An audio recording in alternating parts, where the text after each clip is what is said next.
Alfa Romeo was very significant in the pre-war era, and the significance of any car then would have been the direct result of its victories. Alfa Romeo was undoubtedly the top dog for about a 10-year period in racing.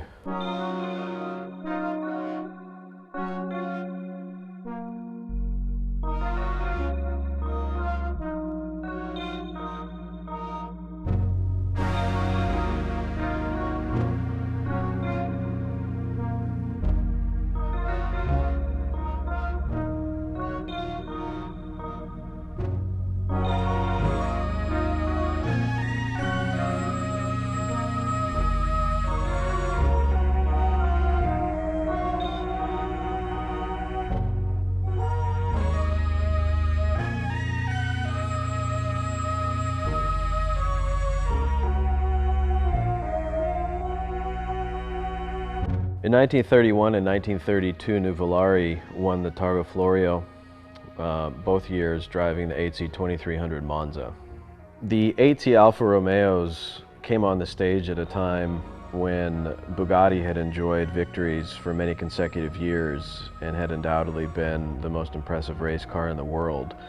Thanks to Yano, in large part, the 8C2300 Alphas as well as the P2s and the P3s really took over and forced Bugatti to step aside.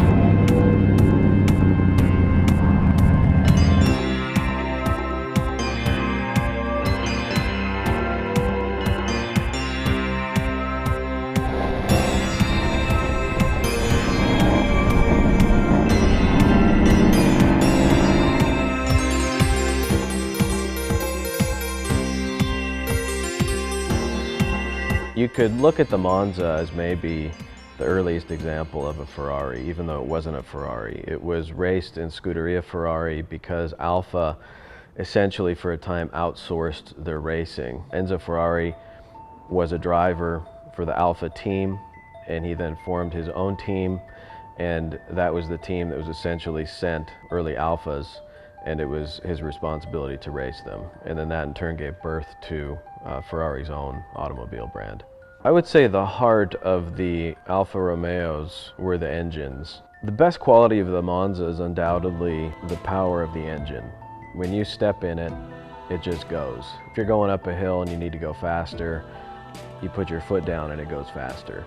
The best quality with the Bugatti, on the other hand, is its handling. The way that it corners, it just devours corners. The wheelbase, suspension, steering is all the same as the Type 35, which was incredibly groundbreaking for its time. The Monza put out about 180 horsepower and could go in the neighborhood of 150 miles an hour. The Type 35, by comparison, put out 130 horsepower and it could maybe go 140, 130, but definitely was a step behind the Monza. The Type 35 was built from the mid to late 20s. It had an engine putting out 137 horsepower, had a top speed of between 130 and 140 miles an hour. This is a car that was doing all of that at the same time that the Ford Model T was in its heyday. So imagine that most people's familiarity with automobiles was with a car like the Model T that could go 30 to 40 miles an hour, and here you have the Bugatti coming on the scene that can do well over 100. This was rocket ship kind of stuff. There's a certain stigma associated with the word replica, and I think with due reason. Most replicas you see, Porsches and Cobras, are hideous. They have plastic bodies and they have junk engines, and up close any car guy is understandably appalled. However, these cars are much more organic in the sense that they share the same imperfections as the originals have. You can see the tooling marks under the hood from the English wheel when the body was made, the scraping marks on the engine blocks. Everything that the original had is in these cars. Our cars in turn can be ridden hard and put away wet. You push it as hard as it can go, and that's really where you see the soul of the car come out.